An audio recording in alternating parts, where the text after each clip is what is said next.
Hello everyone, welcome again to JP online classes. आज हम लेखक हरिशंकर प्रसाद द्वारा रचित बस की यात्रा नामक कहानी का अध्ययन करेंगे। इसके अंतर्गत बस की यात्रा नामक जो ये कहानी है, इसमें लेखक द्वारा अपने मित्रों के साथ की गई बस यात्रा का वर्णन किया गया है। लेखक को समय पर अपने गंतव्य पहुंचना यानी इच्छित स्थान पर पहुंचना है। यात्रा में लगने वाले समय का अनुमान कर वह बस यात्रा आरंभ कर देता है, लेकिन टूटी फूटी बस ज्यों-ज्यों घटती गति के साथ अपने आगे बढ़ती है, लेखक को गंतव्य पर पहुंचने की आशा भी कमजोर हो जाती है। हम 5 मित्रों ने तय किया कि शाम 4 बजे की बस से चलें। पन्ना से इसी कंपनी की बस सतना के लिए घंटे भर बाद मिलती है, जो जबलपुर की ट्रेन मिला देती। अर्थात लेखक ये कहता है, लेखक को अपने 4 मित्रों के साथ शाम 4 बजे की बस से पन्ना पहुंचना था। पन्ना में उन्हें इसी बस कंपनी की गाड़ी मिलती जो उन्हें सतना पहुंचा देती। यह गाड़ी पन्ना में 1 घंटे बाद मिलती थी। इस गाड़ी से उनको जबलपुर जाने वाली ट्रेन मिल सकती थी। सुबह घर पहुंच जाएंगे। हम में से 2 को सुबह काम पर हाजिर होना था, इसलिए वापसी का यही रास्ता अपनाना जरूरी था। लेखक ये बताता है कि हम मित्रों में से 2 को प्रातःकाल अपने किसी काम के लिए जाना था, क्योंकि जाने के लिए इसी रास्ते को अपनाना था। लोगों ने सलाह दी कि समझदार आदमी इस शाम वाली बस से सफ़र नहीं करते। वहाँ के लोगों ने हमें एक सलाह दी कि इस शाम वाली जो बस है, इससे यात्रा करना ठीक नहीं है। क्या रास्ते में डाकू मिलते हैं? तो लेखक ने उनको कहा, क्या रास्ते में डाकुओं का भय है या डाकुओं का आतंक छाया हुआ है क्या?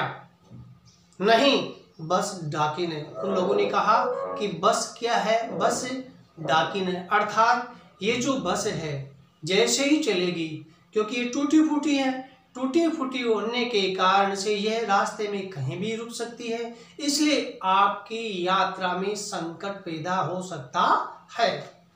यहाँ एक शब्द आया डाकिन। डाकिन का अर्थ होता है महिला डाकू। बस को देखा तो श्रद्धा उमड़ पड़ी। जैसे लेखक ने बस की स्थिति से अवगत हुई तो उनको एक तरह से सम्मान, उसके ऊपर उसी टूटी फूटी स्थिति को देखा तो उसकी स्थिति को देखकर लेखक के मन में लेखक को उस बस के प्रति और आदर भाव जाग गया। खूब वयोवृद्ध थी। ये जो बस थी उसकी स्थिति को देखा, स्वरूप को देखकर लेखक को लगा कि ये बहुत पुरानी है। अब शब्द आया श्रद्धा। श्रद्धा का मतलब होता है आस्था या आदर के योग्य। दूसरा शब्द है वयोवृद्ध। वयोवृद्ध का मतलब होता है बहुत अधिक उम्र की या बूढ़ा या पुरानी। तो इस बस की स्थिति को देखकर लेखक के मन में उस बस के प्रति आदर का भाव जाग गया।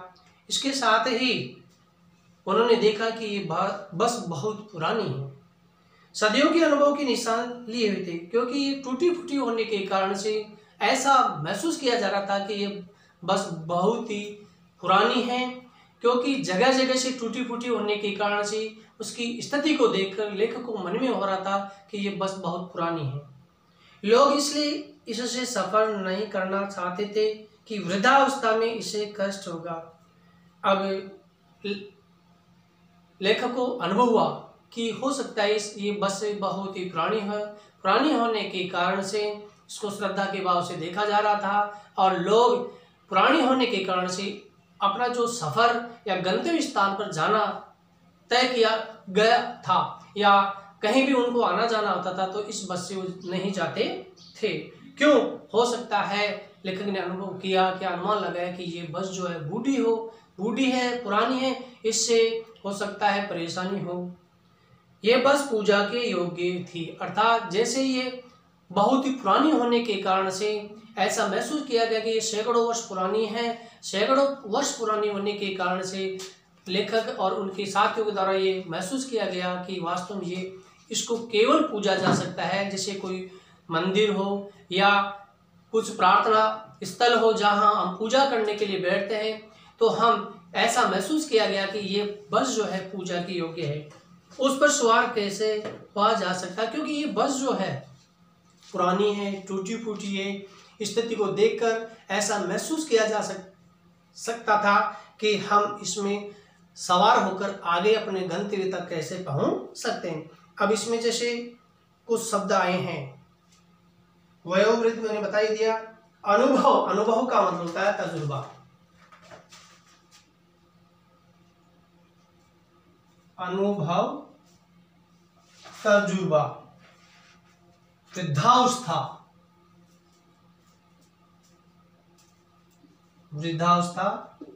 बूढ़ा या पुरानी।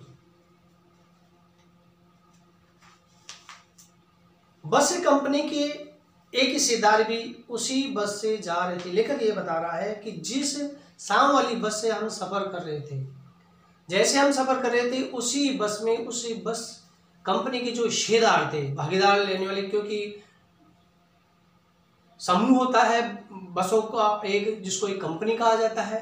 तो उस बस में जब यात्रा कर रहे थे शाम वाली, उस बस में भी उस बस के जो हिस्सेदार या मालिक भी यात्रा कर रहे थे। हमने उनसे पूछा ये बस चलती भी है। अब लेखक ये कहता है कि हमने बड़े मजाक के तौर पर, हंसी मजाक के तौर पर उनसे ये पूछा क्या यह बस चलती भी है क्या? वह बोले चलती क्यों नहीं जी। अब हिस्सेदार, कंपनी के हिस्सेदार ने बताया चलती क्यों नहीं। विश्वास पूर्वक या हमें विश्वास देकर या हिम्मत के साथ उन्होंने कहा कि ये बस चलती क्यों नहीं, आराम से चलती है। हमने कहा वही तो हम देखना चाहते हैं। लेखक फिर कहता है कि हम ये भी देखना चाहते हैं कि वास्तव में ये चल सकेगी या नहीं, अपने आप चलती है यह। फिर लेखक ने व्यंग्य पूर्व उस हिस्सेदार, इन कंपनी की जो हिस्सेदारी, बस की जो कंपनी थी उसके हिस्सेदार ने कहा, लेखक ने व्यंग्य पूर्व कहा, ताना मारते हुए कहा क्या वास्तव में अपने आप ही चलती? हाँ जी। तो फिर उन्होंने कहा हाँ, विश्वास दिलाकर कहा कि यह जैसे ही इंजन स्टार्ट हो जाता है तो यह अपने आप ही चल देती है। और कैसे चलेगी? गजब हो गया। अब हमने ये महसूस किया कि ये पुरानी है, जीर्ण शीर्ण अवस्था में है।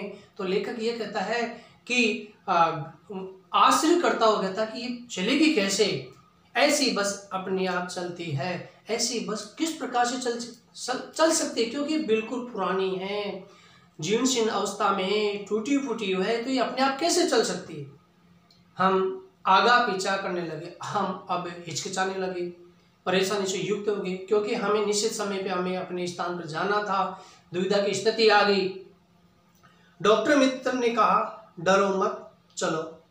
हम साथियों में से एक डॉक्टर मित्र थे, उन्हें बड़े विश्वास के साथ कहा कि अरे क्यों डर रहे हो, हमें तो अपने गंतव्य पर जाना है, इच्छित स्थान पर जाना है, तो बैठिए, डर क्यों रहे, हिम्मत रखिए, चलिए।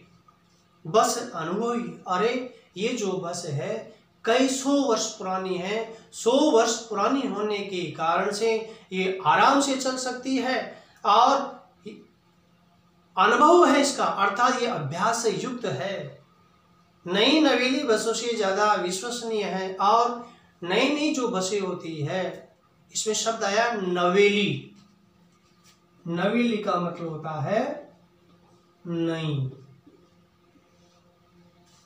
अर्थात ये जो बसें है, जो नई नई बसें होती है, उससे भी ज़्यादा विश्वास के योग्य है, क्योंकि आने जाने का जो तजुर्बा है वह अभ्यस्त हो चुकी है। ये कहीं भी आ जा सकती है। नई नई बसें तो रुक सकती है, लेकिन यह बस नहीं रुक सकती। इस पर हमारा विश्वास होना चाहिए। हमें बेटों की तरह प्यार से गोद में लेकर चलेगी। जैसे ये बस जाए, जैसे कोई माँ अपने बेटों को बड़े प्यार से गोद में बिठाकर और कहीं ले जा सकती है, ऐसे ही ये बस हमें प्यार देकर हमारे इच्छित स्थान पर पहुंचा देगी। हम बैठ के जो छोड़ने आए थे वे इस तरह देख रहे थे जैसे अंतिम विदा दे रहे। हम बस में बैठ गए, यात्रा करने के लिए तैयार हो गए, और जो व्यक्ति हमारे मित्र थे, इष्ट मित्र थे, परिवारजन वाले लोग थे, वो जो हमें बस स्टैंड तक पहुंचाने के लिए आ रहे थे, वो हमें इस तरह देख रहे थे कि जैसे हमारी अंतिम विदाई हो रही हो। उनकी आंखें कह रही थी आना जाना तो लगा ही रहता है, आया है सो जाएगा, राजा रंग फकीर। अब लेखक ये बतलाता है कि जो हमें छोड़ने आए थे उनकी नजरें और दृष्टि ये बतला रही थी कि इस संसार में आना जाना तो होता है, अर्थात जिसने जन्म लिया है वह निश्चित मृत्यु को प्राप्त होगा, चाहे उसमें राजा हो, चाहे गरीब हो, चाहे साधु हो। आदमी को कूच करने के लिए एक निमित्त चाहिए, अर्थात मृत्यु को प्राप्त करने के लिए एक बहाना चाहिए। अब ये शब्द आया रंक। रंक का मतलब होता है गरीब। एक शब्द और है फकीर। फकीर का मतलब होता है साधुजन। आदमी को कूच करने के लिए एक निमित्त चाहिए। कूच करना अर्थात आगे बढ़ना, अर्थात मृत्यु को प्राप्त करने के लिए एक बहाना होना चाहिए। इंजन सचमुच स्टार्ट हो गया, अर्थात हकीकत में हमने महसूस किया कि इंजन चलना प्रारंभ करने लग गया, ऐसा जैसा सारी बसें ही इंजन हैं और हम इंजन के भीतर बैठे। जैसे ही ड्राइवर के द्वारा इंजन को स्टार्ट किया गया, क्यों जैसे स्टार्ट किया कि पूरी जो बस है वो हिलने लग गई। क्यों? टूटी फूटी हुई थी, उसका कील ढीला हो चुका था, तो इंजन को स्टार्ट करते पूरी जो बस है वो हिल चुकी थी। हिलने के कारण से हम महसूस कर रहे थे कि बस ही मानो कोई इंजन है। अब ऐसा महसूस भी किया गया कि हम वास्तव में इंजन के अंदर बैठे हैं। कांच बहुत कम बचे थे, जो बचे थे उनसे हमें बचना था। जहां हम सीटों पर बैठते, सीट के पास जो कांच थे वे कांच कई तो टूट चुके थे और कईयों की यह स्थिति हो रही थी कि अभी टूटने वाले थे। क्यों? क्योंकि हर स्थिति में वह जीर्ण पुरानी हो चुकी थी, टूटी फूटी हो गई थी, इसलिए वो पूरा हिस्सा जो था बस का वह हिल रहा था।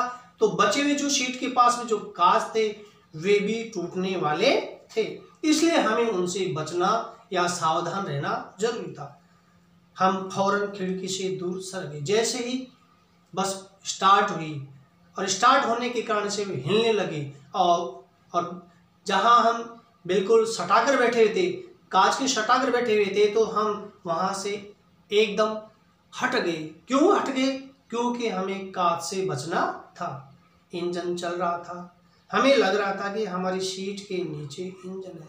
लेकिन ये कह रहा है कि जैसे गाड़ी को प्रारंभ किया गया, बस को प्रारंभ किया, तो पूरी बस हिलने लगी। हिलने के कारण से और वह पूरी बस हिलने लगी तो हमें ये लग रहा था कि सीट के नीचे ही इंजन है, क्योंकि पूरी बस टूटी फूटी थी।